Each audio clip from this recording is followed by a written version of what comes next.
एक राजमहल के द्वार पर बहुत भीड़ लगी हुई थी।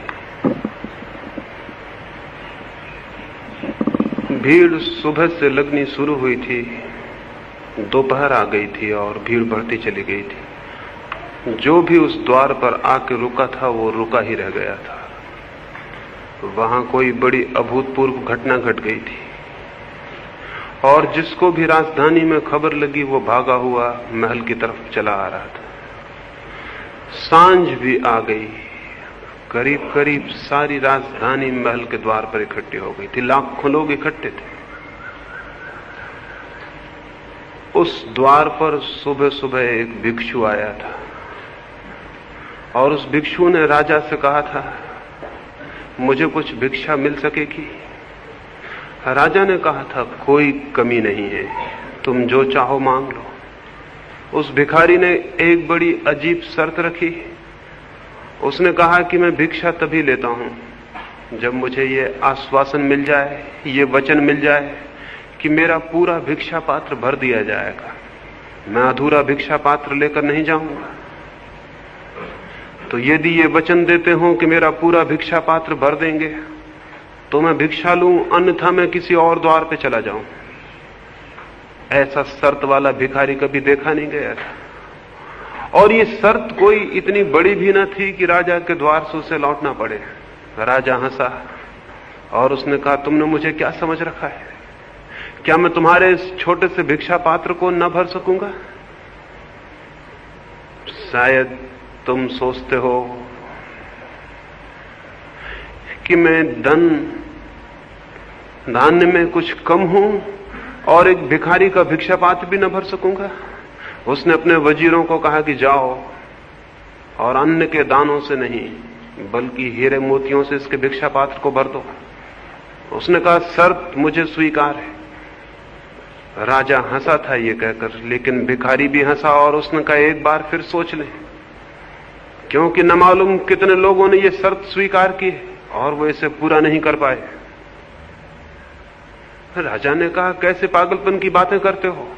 वजीर से कहा, समय मत खो, जाओ और उसके भिक्षा पात्र को बहुमूल्य पत्थरों से भर दो।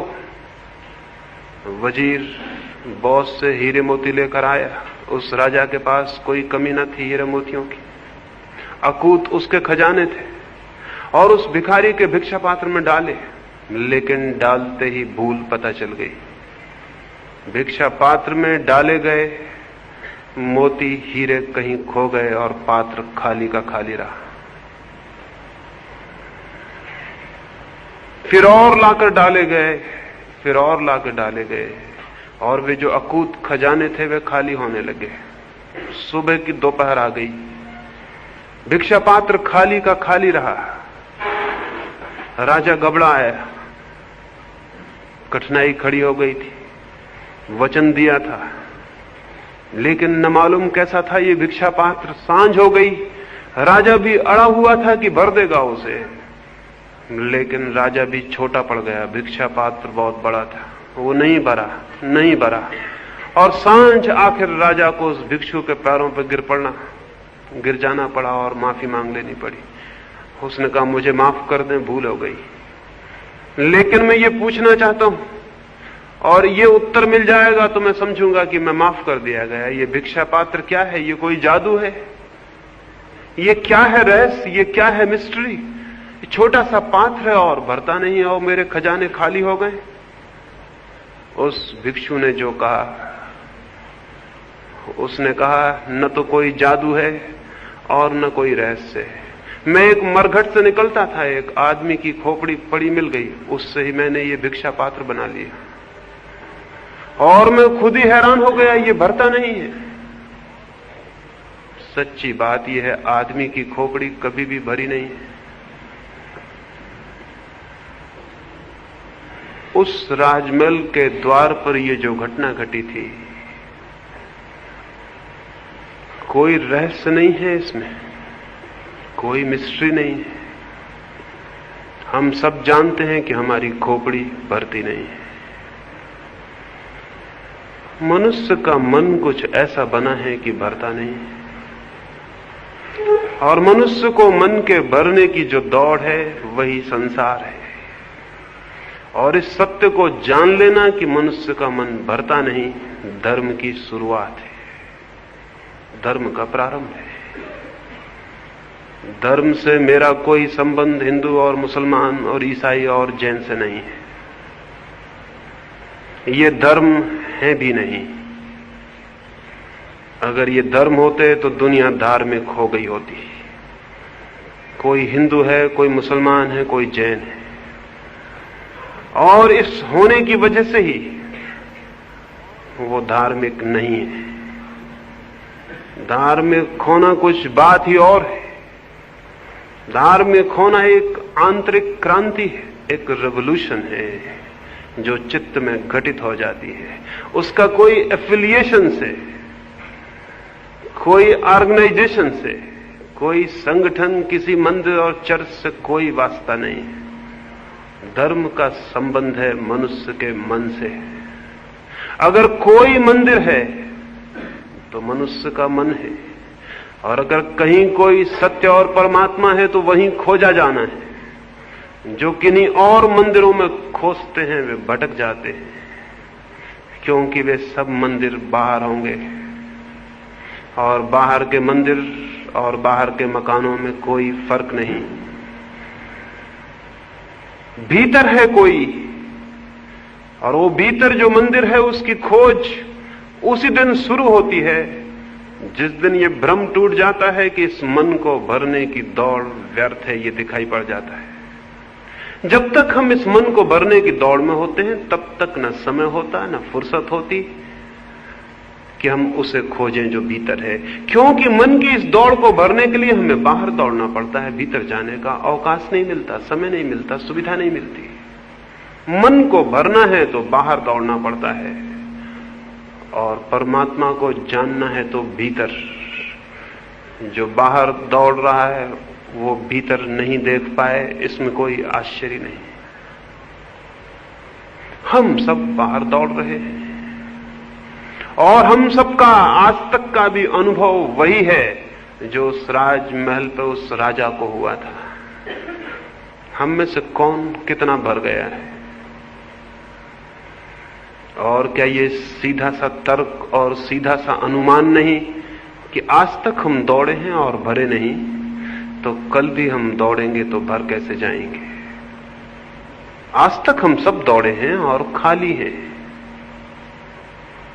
लेकिन कल की आशा दौड़ाए चली जाती है कि कल भर जाएं शायद, और दौड़ें, कल शायद वो फुलफिलमेंट मिल जाए, वो पूर्णता मिल जाए जिसकी तलाश और खोज है। लेकिन जो दौड़ता है बाहर वो उसे कभी ना पा सकेगा। शायद मनुष्य के निर्माण के समय ही कोई बात हो गई जिसकी वजह से ये नहीं हो सकता। मैंने एक बड़ी काल्पनिक कथा सुनी है। मैंने सुना है कि परमात्मा ने आदमी को बनाया, और ये आपको पता है, आदमी को बनाने के बाद उसने फिर कुछ भी नहीं बनाया।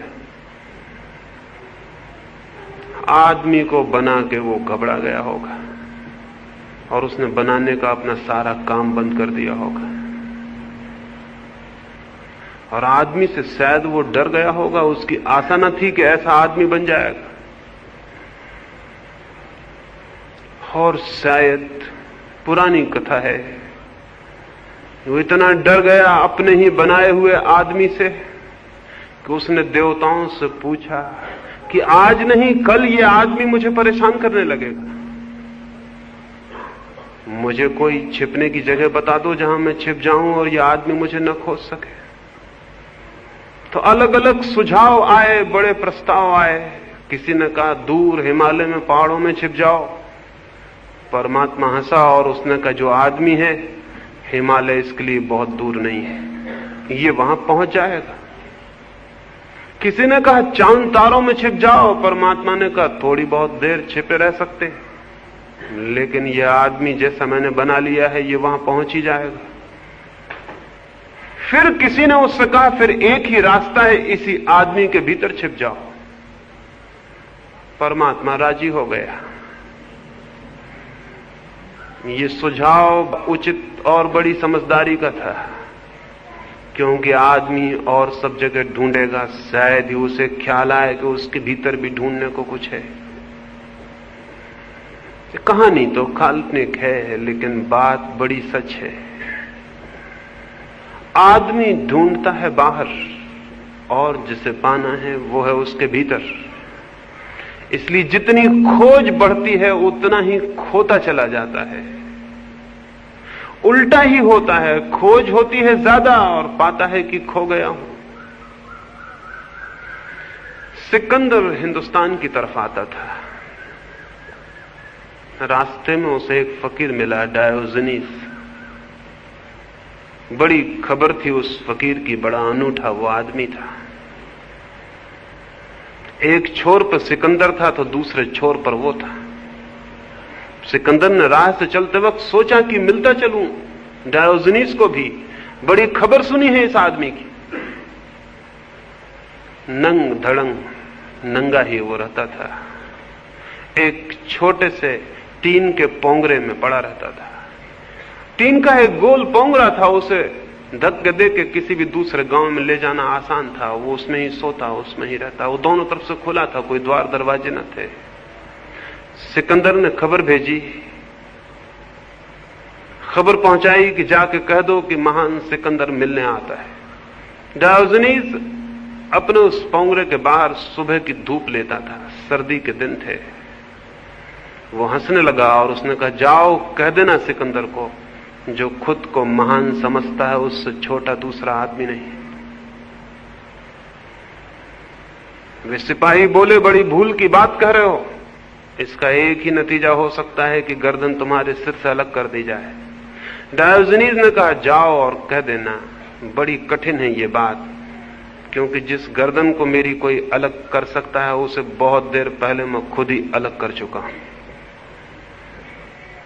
कह दो सिकंदर से, बहुत मुश्किल है ये बात, तलवार काम नहीं कर सकेगी, क्योंकि जिस शरीर को वो समाप्त करेगा मैं जान चुका हूं कि वो मैं नहीं। खबर ये सिकंदर को कर दी गई होगी। सिकंदर आया और उसने डायोजनीस से कहा, बहुत खुश हूं तुम्हारी बातों से, तुम्हारी हिम्मत और साहस से। तुम अकेले आदमी हो जिसने सिकंदर को जवाब दिया है, इससे मैं खुश हूं। डायोजनीस ने कहा, लेकिन मैं बहुत दुखी हूं। तुम्हें देखकर मेरे मन में बड़ी दया आती, बहुत दुख होता। तुम पागल हो। सिकंदर ने पूछा, क्या है मेरा पागलपन? डायोजनीस ने कहा, महीनों से देखता हूं फौजें चली जा रही हैं, क्या इरादे हैं, क्या करना चाहते हो? इतने हथियार, इतने घोड़े, इतने सैनिक, ये क्या हो रहा है? कहां जा रहे हो? ये तोपें कहां जा रही? सिकंदर ने कहा, मेरा इरादा एशिया माइनर को जीतने का। डायोजनीस ने पूछा, और उसके बाद? सिकंदर ने कहा, उसके बाद हिंदुस्तान। और डायोजनीस ने पूछा, उसके बाद? सिकंदर ने कहा, पूरी दुनिया। और डायोजनीस ने पूछा, उसके बाद? सिकंदर ने कहा, फिर मैं विश्राम करूंगा, आनंद से विश्राम करूंगा। डायोजनीस बोला, बड़े पागल हो, इसलिए मैंने कहा मैं अभी विश्राम कर रहा हूं, आ जाओ और विश्राम करो, इतनी दौड़ की क्या जरूरत है? अगर अंत में विश्राम ही करना है तो इतनी दौड़ की क्या जरूरत है? और अगर अंत में अपने पर ही लौटना है तो इतनी सारी दुनिया के भ्रमण करने की क्या जरूरत है? कहते हो आखिर में अपने पर लौट आऊंगा, अपने घर और विश्राम करूंगा, तो इतनी दौड़, नाहक समय खो रहे हो। इतनी देर और विश्राम कर ले सकते हो। और फिर मेरे झोपड़े में 2 किला काफी जगह है, आ जाओ। जैसा मैं विश्राम कर रहा हूं तुम भी करो। सिकंदर ने कहा कि बात तो तुम्हारी ठीक मालूम पड़ती है, लेकिन मैं अब आधी यात्रा पर निकल आया, अब बीच से लौटना उचित नहीं। डायोजनीस बोला, तुम्हें पता है आज तक किसी आदमी की यात्रा पूरी नहीं हुई, हर आदमी को बीच यात्रा से लौट जाना पड़ता है। और तुम भी बीच यात्रा से लौट जाओगे, स्मरण रखना। वो क्षण नहीं आएगा जब तुम विश्राम कर सको, क्योंकि वो चित्त तुम्हारा नहीं है जो विश्राम और आनंद को जान ले।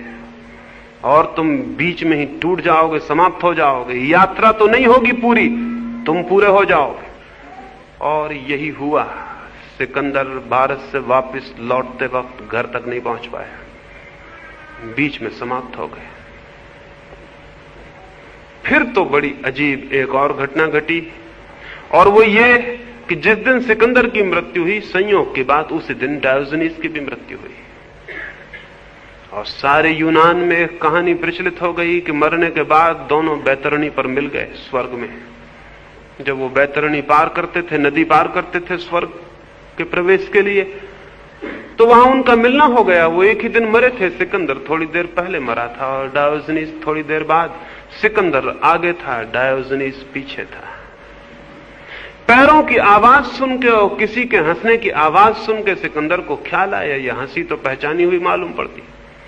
लौट के उसने देखा, हैरान होगा, वही फकीर था। और तब सिकंदर बहुत डर आया। उसकी कल्पना न थी कि इस आदमी से फिर मिलना हो जाएगा।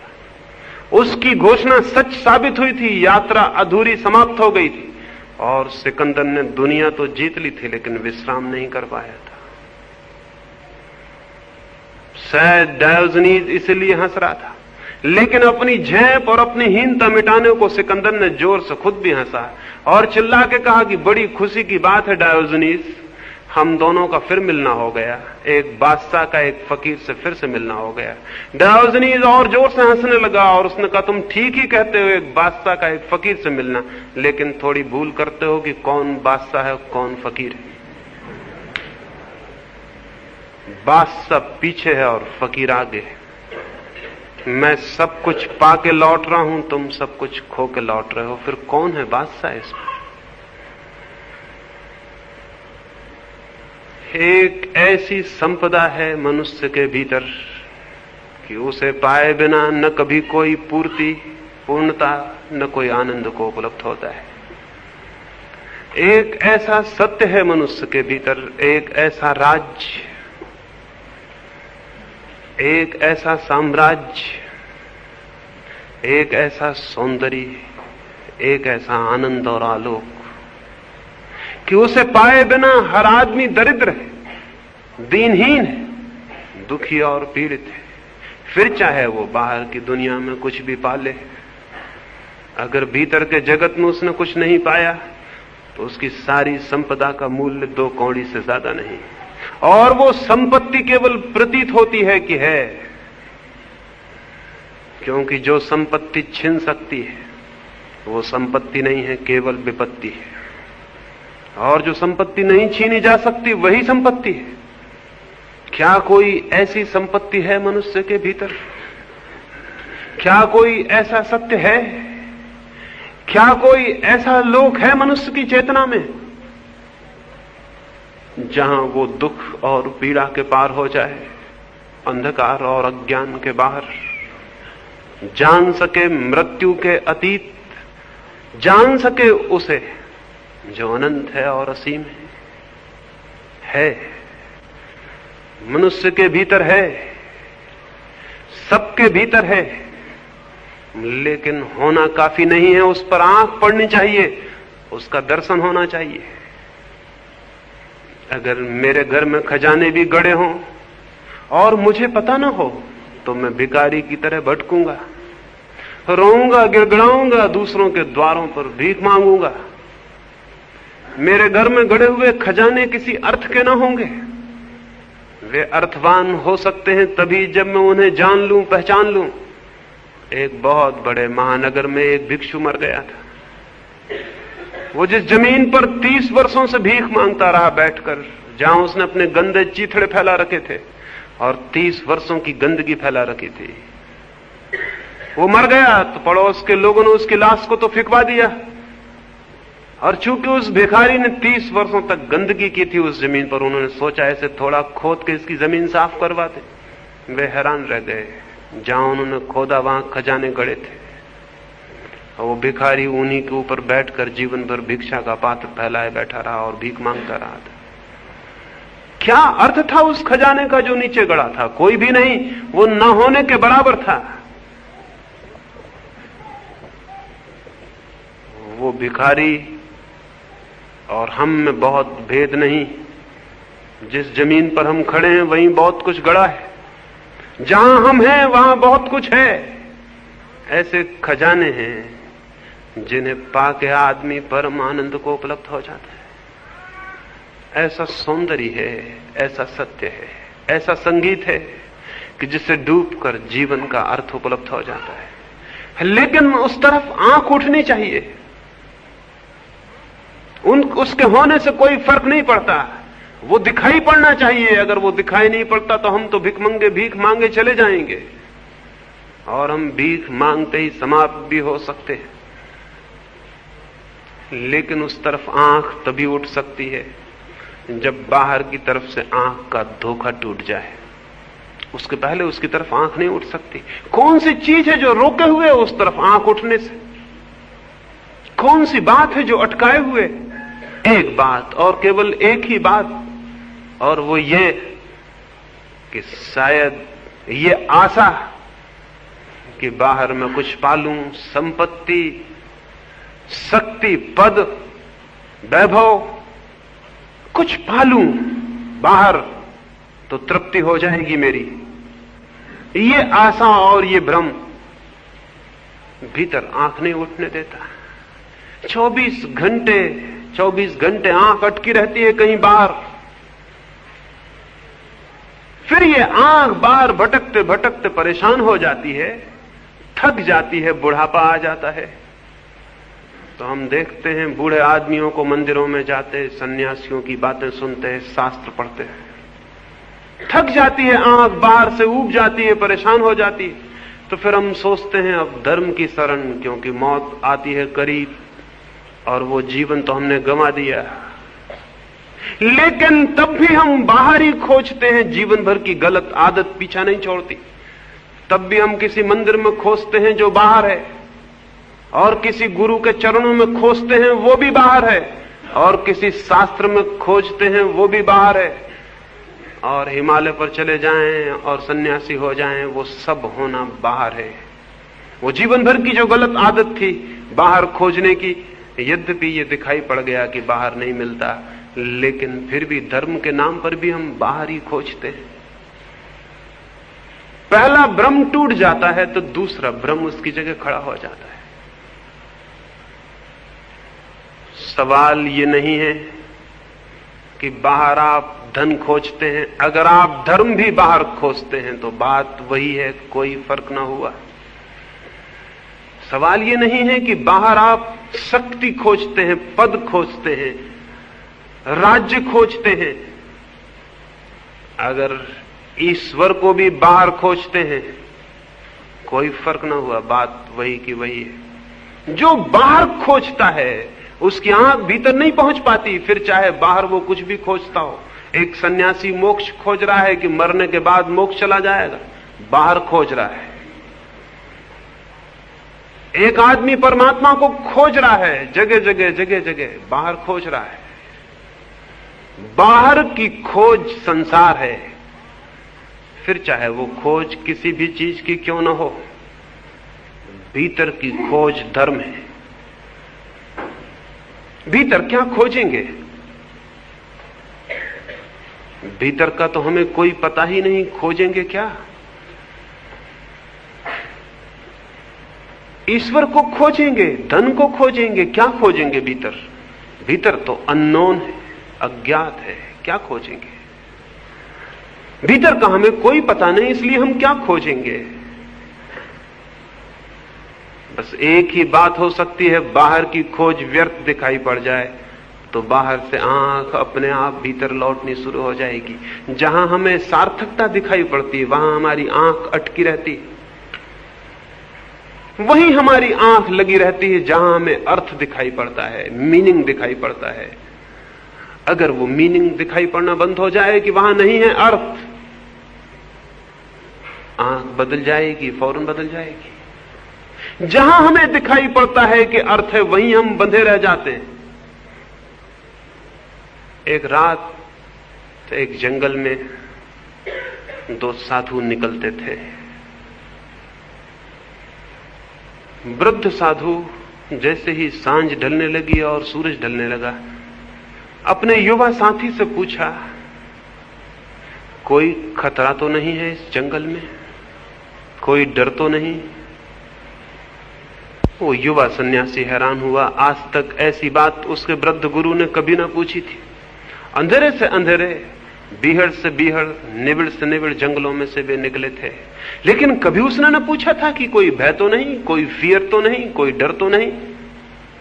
सन्यासी को डर कैसा? वो थोड़ा चिंतित हुआ। आज ये बात क्यों उठाई है मन में? क्या हो गया है? आज कुछ गड़बड़ जरूर है, कोई फर्क जरूर है। थोड़ी देर बाद वे कुएं के पास रुके, हाथ मुंह धो लेने को। सूरज ढल गया था। वृद्ध ने अपनी झोली युवा को दी और कहा, जरा संभाल के रखना, मैं हाथ मुंह धो लूं। तब उस युवक को ख्याल आया, झोली में जरूर कुछ होना चाहिए। शायद कुछ है झोली में, उसी का भय है। उसने झोली में हाथ डाला, देखा एक सोने की ईंट।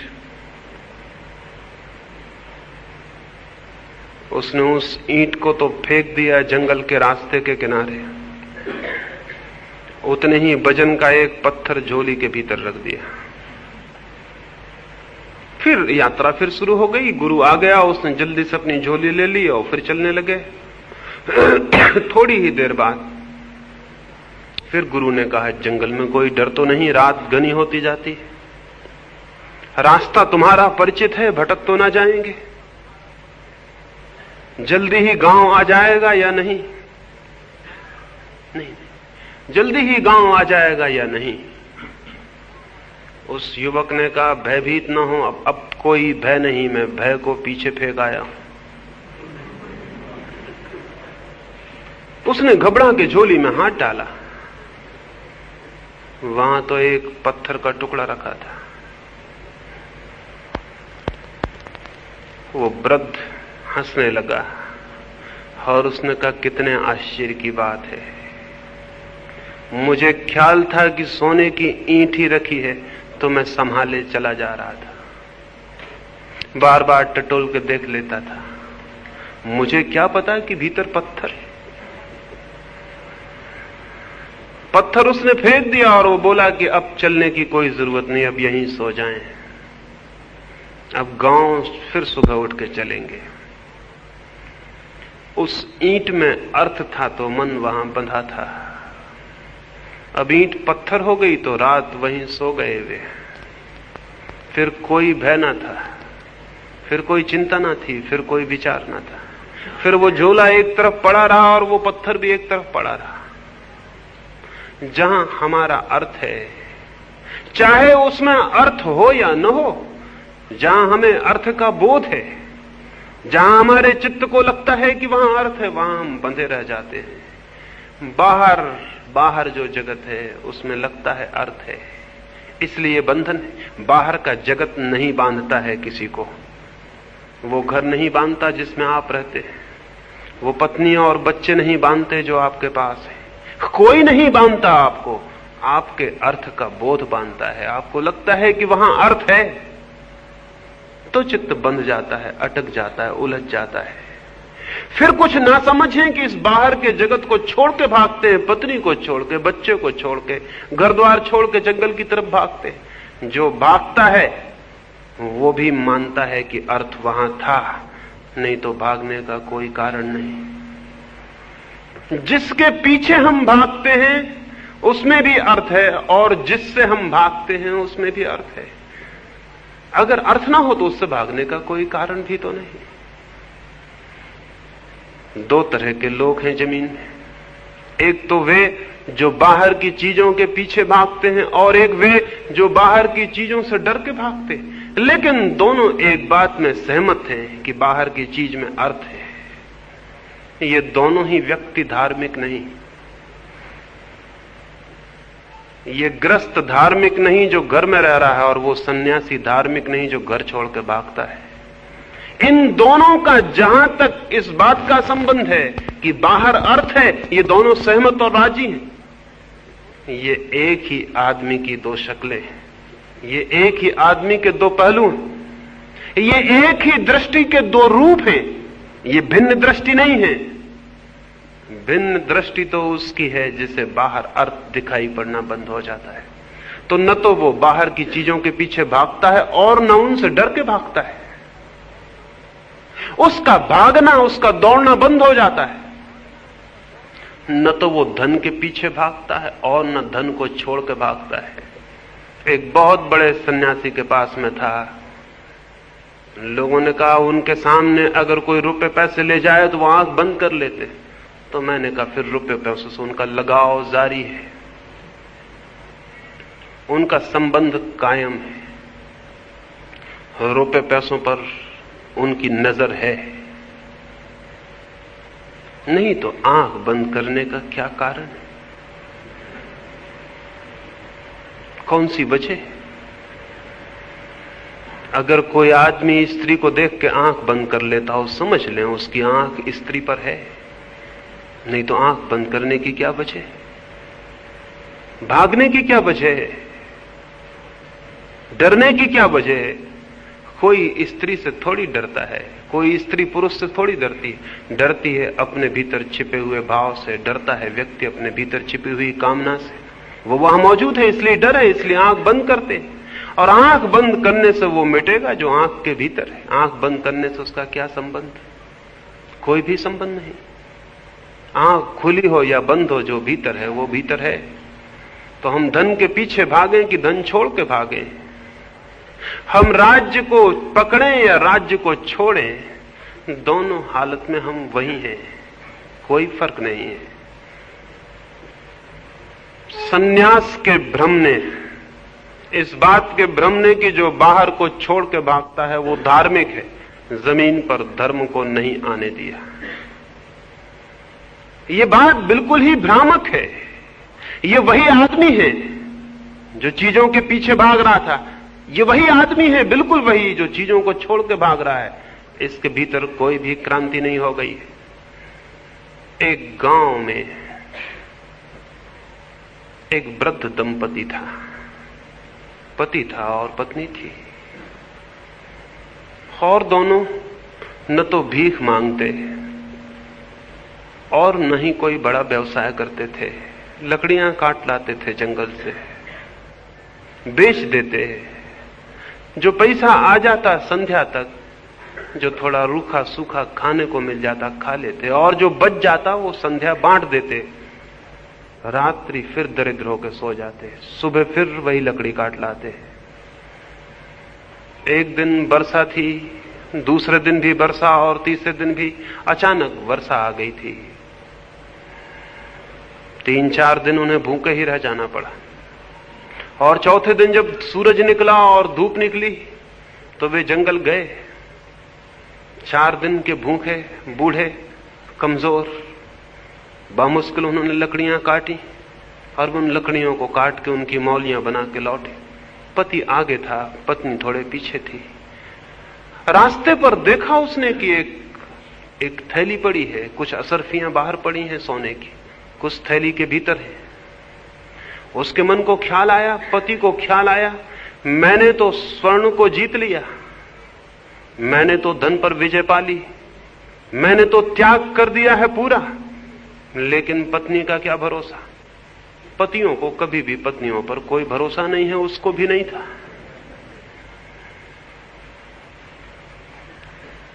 सोचा कहीं उसका मन न डोल जाए, कहीं उसके मन में यह ख्याल ना आ जाए 4 दिन की भूख परेशानी उठा ले, व्यर्थ पाप लगेगा उसके मन को। कमजोर होती हैं स्त्रियां, सोचा ऐसा उसने। ऐसा अपने आप को मजबूत सोचने के लिए सुविधा होती है, दूसरे को कमजोर सोच लेना।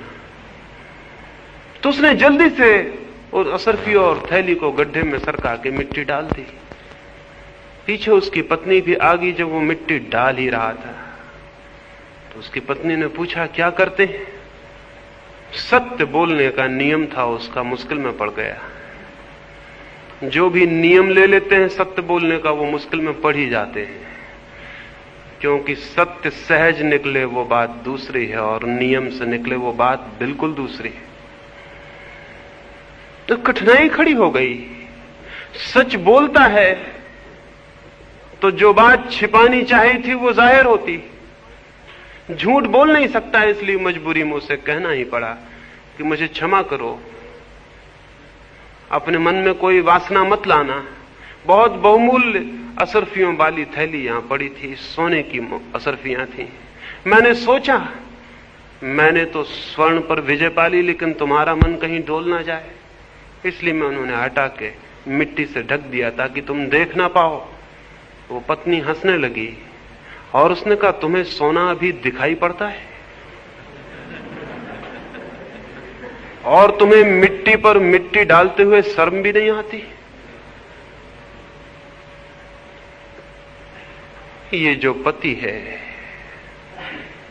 ये वही का वही है, इसने सोना छोड़ा है, लेकिन सोने से इसका अर्थ नहीं गया। इसे अभी सोना मिट्टी नहीं हुआ, सोना ही है। छोड़ा है इसने, लेकिन छोड़ने से सोना मिट्टी थोड़ी हो जाता है। जानने से, छोड़ने से नहीं, जागने से, छोड़ने से नहीं, बोध के जगने से सोना जरूर मिट्टी हो जाता है। और सोना मिट्टी हो जाए तो न तो उसे पकड़ने की दौड़ रह जाती है और न छोड़ने की। सोना अपनी जगह रह जाता है, हम अपनी जगह रह जाते हैं। उससे हमारा नाता टूट जाता है। गृहस्थी का भी नाता है, सन्यासी का भी नाता है, रिलेशनशिप है। वो चाहे पकड़ने की हो चाहे छोड़ने की हो। धार्मिक आदमी वो है बाहर के जगत से जिसका अर्थ विलीन हो गया, रिलेशनशिप टूट गई, संबंध टूट गया। ये तो बोध, अवेयरनेस, बाहर से हम इतना अपने को भरते हैं फिर भी भर नहीं पाते।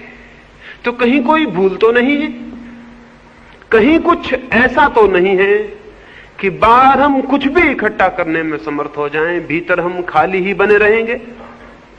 सच है, सीधी गणित की बात है, जो बाहर है वो भीतर को कैसे भर सकेगा? जो बाहर है वो भीतर आ कैसे सकेगा? खालीपन है भीतर, एम्प्टीनेस है भीतर, और जो भी हम जोड़ लेंगे वो होगा बाहर। भीतर और बाहर का मेल कहां होता है? जोड़ेंगे वो रह जाएगा बाहर, भीतर उसे कैसे ले जाइएगा? जो भी बाहर है वो भीतर न जा सकेगा। वो डायमेंशन अलग है, वो आयाम अलग है। जो बाहर है वो भीतर नहीं जा सकेगा। बाहर का बाहर रह जाएगा, भीतर हम खाली थे खाली रह जाएंगे।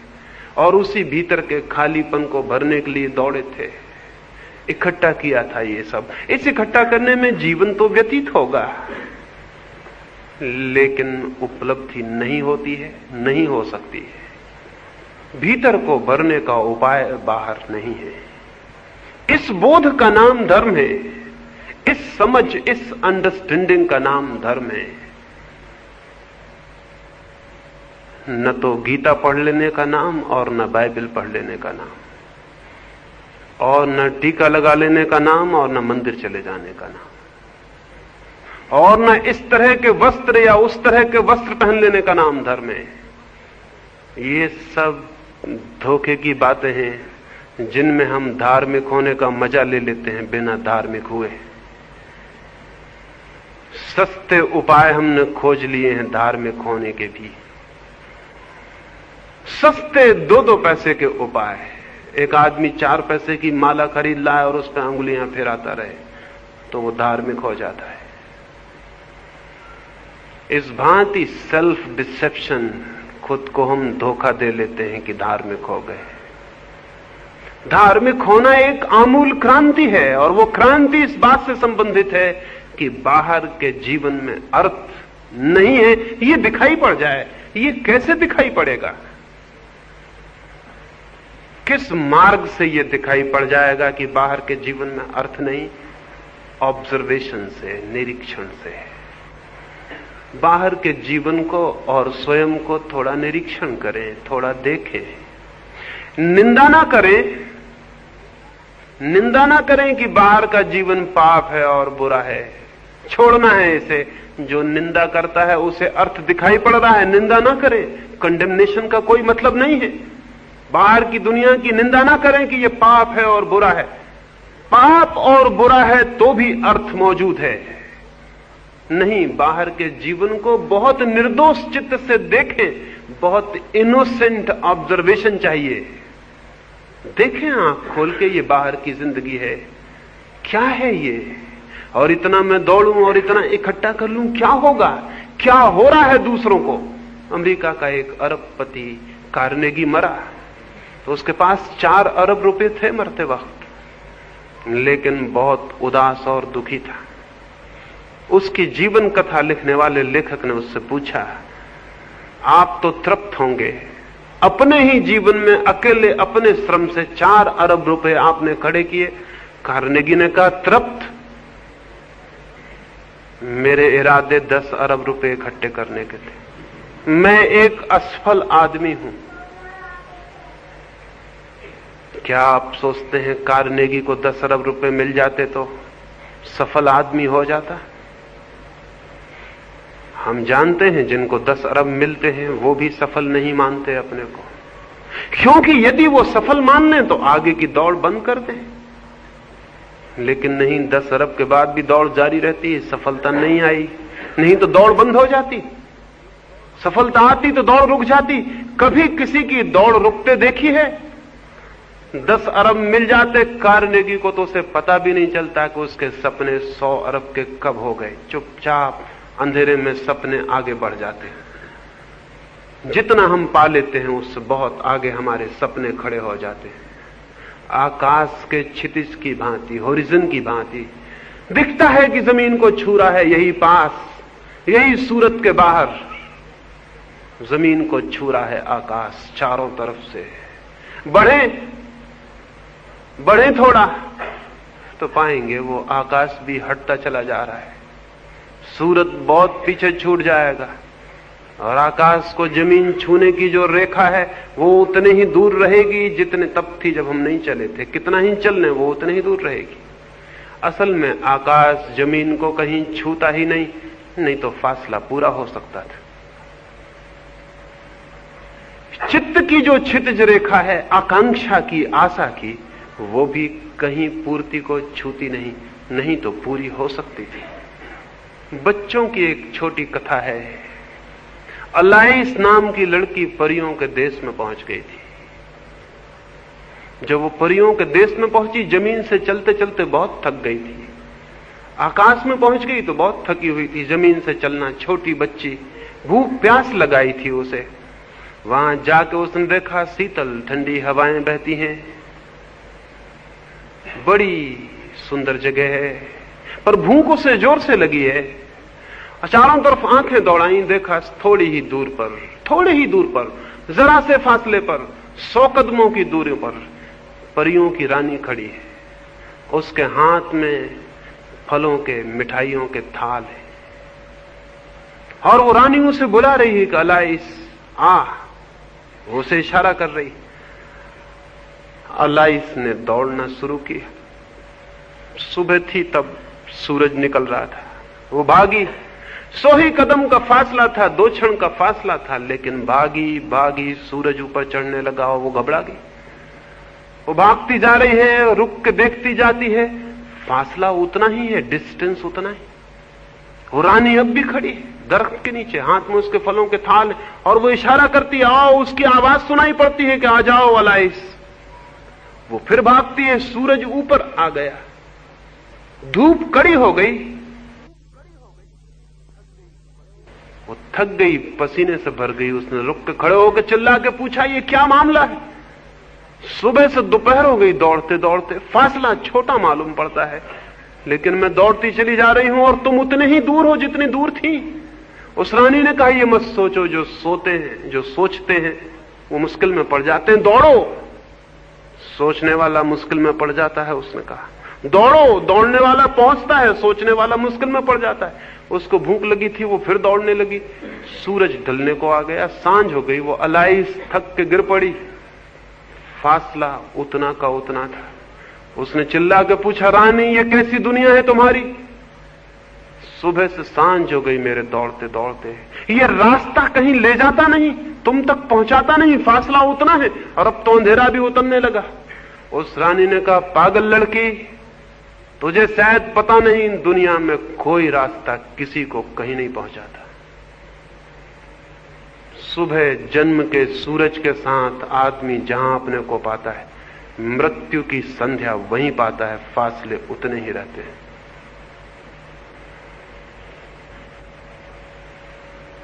फासले उतने ही रहेंगे, दौड़ने से पूरे नहीं होते। इसका ऑब्जर्वेशन चाहिए, इसका निरीक्षण चाहिए कि हम आंख खोल के चारों तरफ देखें।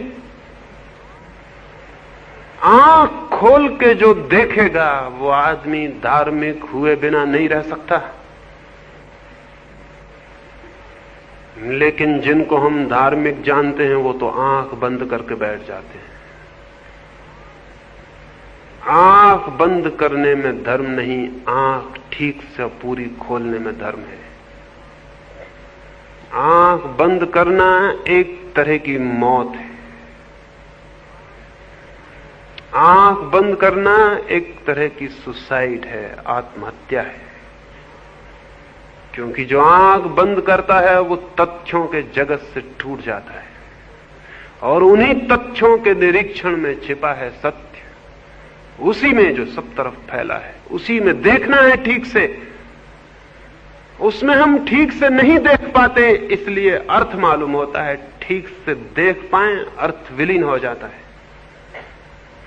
तो राइट ऑब्जर्वेशन चाहिए, सम्यक दृष्टि, ठीक ठीक आंख चाहिए देखने वाली। ठीक आंख का पहला लक्षण है निष्पक्ष, अनप्रेजुडिस्ड। पहला, बिना किसी पक्ष के। दूसरा लक्षण है सरलता से, सहजता से जो तथ्य है उसको देखना। सिद्धांतों के माध्यम से जो तथ्य को देखता है वो तथ्यों को कभी नहीं देख पाता,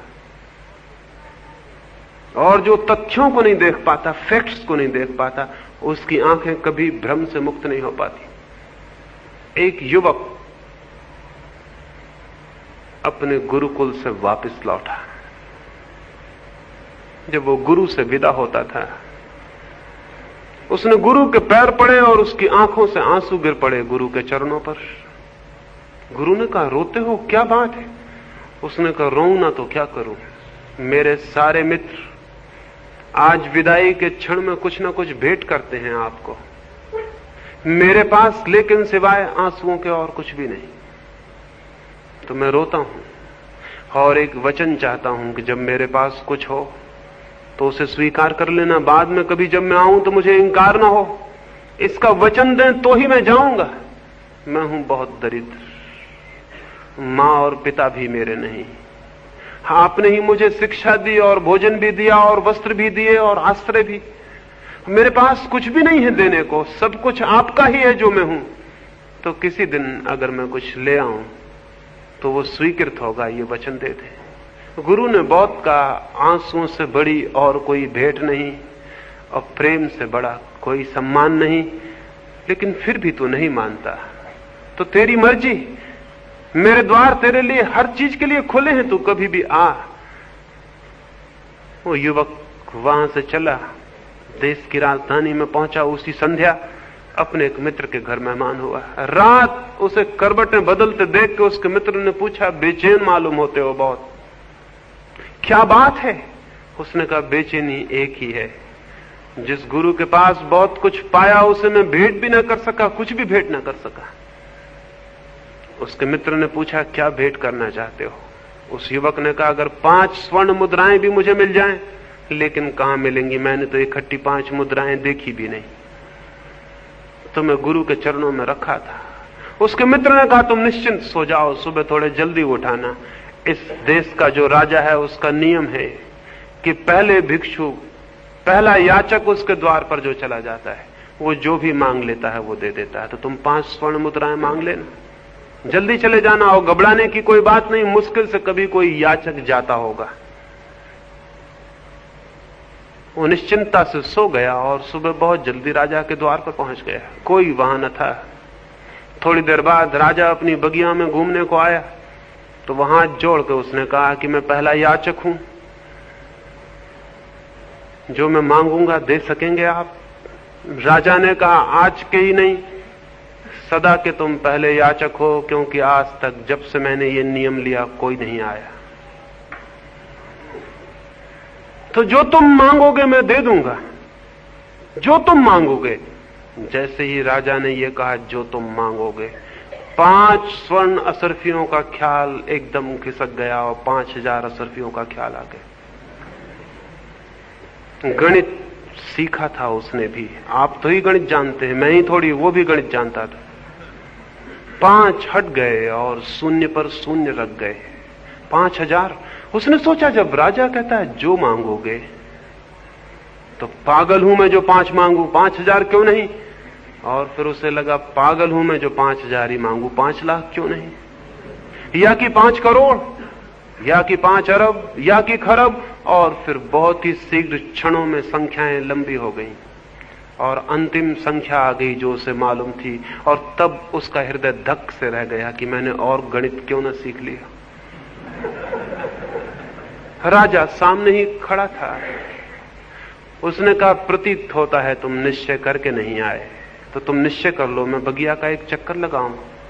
युवक को राहत मिली। उसने कहा, बड़ी कृपा है आपकी, मैं थोड़ा सोच लूं।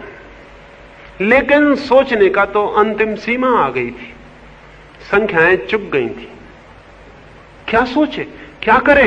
और बहुत पीड़ा मालूम होने लगी। राजा के पदचाप सुनाई पड़ने लगे। वो वापस लौटता है, उसके पदचाप बढ़ते चले जाते हैं और वो घबराया जा रहा है और मरा जा रहा है। 5 स्वर्ण असरफियां बहुत पहले छूट गई।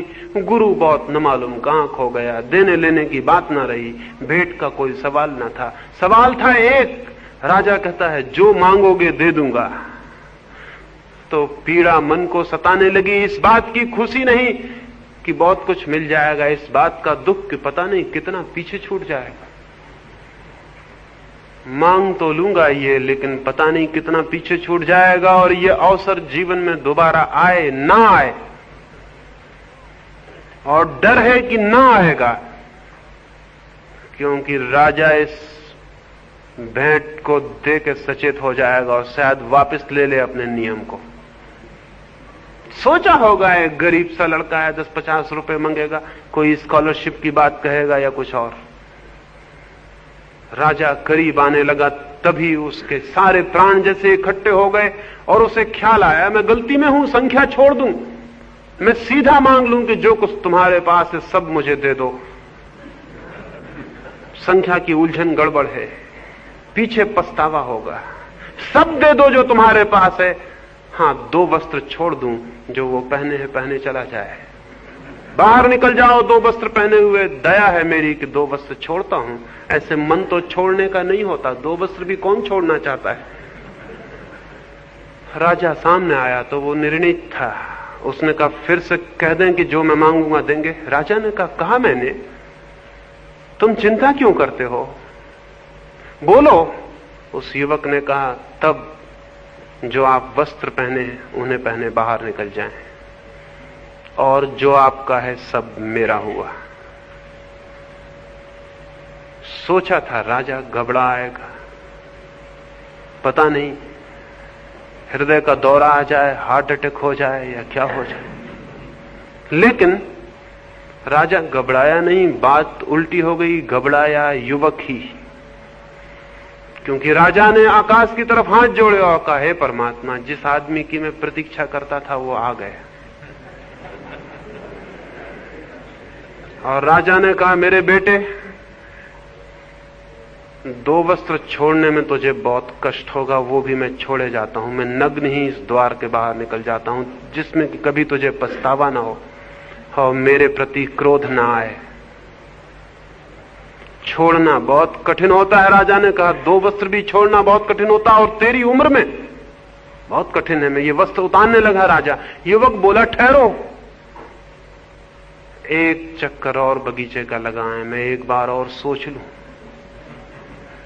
क्योंकि मैं घबरा आया हूं, मैं अबोध हूं, मेरा कोई अनुभव नहीं। और आपकी छोड़ने की इतनी राजी, इतनी मर्जी, इतनी स्वेच्छा, इतना आनंद, तो मैं डर गया। क्योंकि जो इतना बड़ा राज जितनी खुशी से छोड़ के भगवान को धन्यवाद दे के जाता है, निश्चित ही इस सब में उसने कुछ भी न पाया होगा। तो जब वो अपने जीवन को व्यर्थ कर लिया आपने, और आप बूढ़े हो आए, और आपके सारे केस शुभ्र हो गए, और आपके चेहरे पे झुर्रियां आ गई, और जीवन आपसे विदा हो गया, और आप इस सब के बीच कुछ न पा सके, तो क्षमा करें, अभी मेरे पास जीवन है, मैं वहां खोजूं जहां कुछ मिल सकता है। क्षमा करें, एक दफा और घूमा है, मैं सोच लूं। राजा ने कहा, सोचोगे तो मुश्किल में पड़ जाओगे, सोचने वाले हमेशा मुश्किल में पड़ जाते। और फिर जीवन पड़ा है, सोचते रहना। मैंने भी तो जीवन भर सोचा, तब जाना। रुको, जल्दी क्या है? जल्दी हो तो मुझे होनी चाहिए, संभालो इसे, जल्दी मैं जाऊं। लेकिन युवक राजी नहीं हुआ, और राजा को दूसरा चक्कर लगाने जाना पड़ा। और जैसा कि राजा को ज्ञात था वही हुआ। लौटकर युवक वहां नहीं था। वो अपनी 5 स्वर्ण मुद्राएं भी बेचारा छोड़ गया। इसे मैं कहता हूं ऑब्जर्वेशन, इसे मैं कहता हूं निरीक्षण। उस युवक ने कुछ देखा, निरीक्षण किया। उसके पास आंख थी, वो राजा के आर पार देख गया, राजा की सारी संपत्ति के आर पार देख गया। उसे दिखाई पड़ गया, एक आदमी के लिए जो व्यर्थ हो गया वो हर एक के लिए व्यर्थ है। आदमी और आदमी में भेद नहीं, मन और मन में अंतर नहीं, और एक आदमी सब आदमी की कथा है। लेकिन हम सब इस भ्रम में होते हैं कि मैं हूं एक्सेप्शन, मैं हूं अपवाद, मैं बात ही और हूं, बाकी सब और होंगे। इसलिए हर आदमी ये सोच के कि मैं अपवाद हूं सोचता है। निरीक्षण करने की क्या जरूरत है? मैं जीऊं अपने ढंग से। नहीं, कोई मनुष्य अपवाद नहीं है। मनुष्य की कथा एक है, मनुष्य के चित्त की कथा अलग अलग नहीं, और उसके चित्त के नियम एक हैं, भिन्न नहीं। 10,000 वर्षों में अगर कोई अनुभव मनुष्य के सामने निरपवाद रूप से खड़ा हो गया है तो वो ये कि जिन्होंने बाहर खोजा उन्होंने कुछ भी नहीं पाया। एक भी बाहर खोजने वाला आदमी ये नहीं कह सका कि मैं हाथ उठा के कहता हूं कि मैंने बाहर की दुनिया में पा लिया उसे जिसे मैं पाना चाहता था। पूरे मनुष्य के इतिहास में एक आदमी नहीं जो ये कह सके कि मैंने बाहर खोजा और पा लिया। और दूसरी बात भी इतनी ही निरपवाद सत्य है, जिसने भीतर खोजा उनमें से भी एक भी आदमी ऐसा नहीं जिसने कहा हो मैंने भीतर खोजा और नहीं पाया। अगर किसी चीज को साइंटिफिक ट्रुथ कहा जा सके, किसी चीज को वैज्ञानिक सत्य कहा जा सके तो वो ये है, क्योंकि इसका कोई एक्सेप्शन नहीं, कोई अपवाद नहीं। ये यूनिवर्सल है, ये सार्वलौकिक है, ये सर्वलोक में सर्व मनुष्य के इतिहास में प्रमाणित है कि बाहर नहीं कोई अर्थ पाया जा सका। करोड़ करोड़ अरब आदमी दौड़े और समाप्त हो गए। हम उनकी लाशों पर खड़े हैं, लेकिन हम नीचे झुक कर नहीं देखते हमारे पैर में किन की धूल, किन की लाशें। थोड़े से लोगों ने भीतर भी खोजा है और पाया है। वे थोड़े से लोग ही सुगंध की तरह, प्रकाश की तरह, वे थोड़े से लोग ही उस सुबास की तरह, उस संगीत की तरह जो कभी कभी हमारे कानों में पड़ जाता है और कोई याद जगा देता है, कोई स्मृति और एक ख्याल और एक धुन पैदा हो जाती। हम भी खोजें। क्या ऐसा नहीं हो सकेगा कि कभी पूरा मनुष्य का समाज इस सत्य को खोजने में समर्थ हो जाए? क्या ऐसा कभी नहीं हो सकेगा कि मनुष्य इस पृथ्वी पर बहुत बड़ी संख्या में भीतर जो छिपा है उसे जान ले? ऐसा हो सकेगा, क्योंकि अगर एक मनुष्य के जीवन में भी ऐसा हो सका है तो फिर मान लें, समझ लें इस बात को, पहचान लें इस बात को कि जो एक मनुष्य के जीवन में भी हो सका है। अगर एक बुद्ध या एक महावीर या एक कृष्ण, एक क्राइस्ट कि जीवन में अगर कोई आनंद की किरण फूटी है और जीवन आलोकित हो उठा है, तो हर मनुष्य हो गया हकदार उसको पाने का, क्योंकि बीज अगर एक अंकुर ले आता है तो सभी बीज अंकुर ले आएंगे। अगर एक मनुष्य के भीतर ऐसी परमात्मा की सुगंध उठाती है तो हर मनुष्य की संभावना हो गई, ये पोटेंशियलिटी हो गई, उसके भीतर भी ये संभावना प्रकट हो सकती है। हो सकता है किसी दिन जमीन पर ऐसा दिन, ऐसा लोक कि बहुत अधिक लोगों के जीवन संगीत और प्रेम और प्रकाश से भर जाएं। धर्म के द्वारा ये होगा, धर्मों के द्वारा नहीं, रिलीजन्स के द्वारा नहीं, रिलीजन के द्वारा, धर्म के द्वारा, धर्मों के द्वारा नहीं। और ये भीड़ धर्मों की तो बाधा बनी है, ये विदा हो जानी चाहिए। हिंदू, मुसलमान, ईसाई और जैन बड़ी अगलीनेस के सबूत हैं, बड़ी कुरूपताओं के। मनुष्य को तोड़ने की दीवालें यही हैं, मनुष्य के बीच के फासले यही हैं। और जो चीज एक मनुष्य को दूसरे मनुष्य से अलग कर देती हो, क्या आप सोच सकते हैं वो मनुष्य को परमात्मा से जोड़ सकेगी? जो मनुष्य को मनुष्य से ही अलग कर देती हो, वो मनुष्य को परमात्मा से कैसे जोड़ सकेगी? जो तोड़ने वाला है वो धर्म नहीं, लेकिन जो जोड़ दे प्राणों को प्राण से, एक को सबसे, और वो जोड़ तभी पैदा होता है जब आंख भीतर जाती है। जोड़ पैदा नहीं होता, बल्कि आंख भीतर जाते ही पता चलता है कि हम तो जुड़े हैं, संयुक्त हैं, इकट्ठे हैं। एक ही प्राण, एक ही चेतना बहुत बहुत रूपों में प्रकट और अभिव्यक्त है। और जैसे ही आंख भीतर जाती है, ज्ञात होता है न कोई दुख है। दुख था इसलिए कि हम बाहर थे, बाहर होना ही दुख था। न कोई चिंता है, न कोई पीड़ा, और न है मृत्यु। बाहर हम थे इसलिए उसे नहीं देख पाते थे जो भीतर है और अमृत है। इस छोटी सी चर्चा में मैंने एक ही बात आपसे कही, एक ही छोटा सा सूत्र। देखें आंख खोल के जीवन को, निरीक्षण करें तो बाहर की व्यर्थता दिखाई पड़ सकती है, और बाहर की व्यर्थता दिखाई पड़ा है तो भीतर की सार्थकता पर तत्क्षण आंख पहुंच जाती है। और जिसकी भीतर की सार्थकता पर आंख पहुंच गई, वो कोई बाहर की दुनिया को उजाड़ने वाला नहीं बन जाता है, बल्कि वही बाहर की दुनिया के लिए भी आनंद का और सुबास का स्रोत हो जाता है। वो कोई बाहर को दुनिया का मिटाने वाला और उजाड़ने वाला नहीं होता, बल्कि वही आधार बन जाता है बाहर की दुनिया के लिए भी।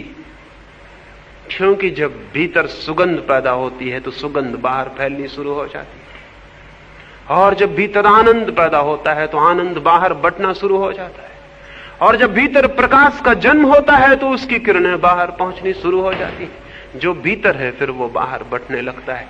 इसलिए जो स्वयं को जानता है और जो धर्म में जीता है, वो संसार को उजाड़ता नहीं, बल्कि उसके लिए तो सारा संसार ही परमात्मा हो जाता है। तो अंत में यही प्रार्थना करूंगा, परमात्मा करे आपके भीतर से सुगंध और सत्य और संगीत पैदा हो सके। वो मौजूद है, आपकी आंख वहां पहुंच जाए तो वो जाग जाएगा, उठाएगा और प्रकट हो जाएगा। बीज मौजूद हैं, अगर आपकी आंख उन बीजों पर पड़ गई तो वे अंकुरित हो जाएंगे और उनमें फूल आ जाएंगे। और जब किसी आदमी के जीवन में फूल आते हैं तो वो पूर्णता को उपलब्ध हो जाता है। मेरी बातों को इतने प्रेम और शांति से सुना, उससे बहुत बहुत अनुग्रहित हूं। और अंत में सबके भीतर बैठे हुए परमात्मा को प्रणाम करता हूं। मेरे प्रणाम स्वीकार करें।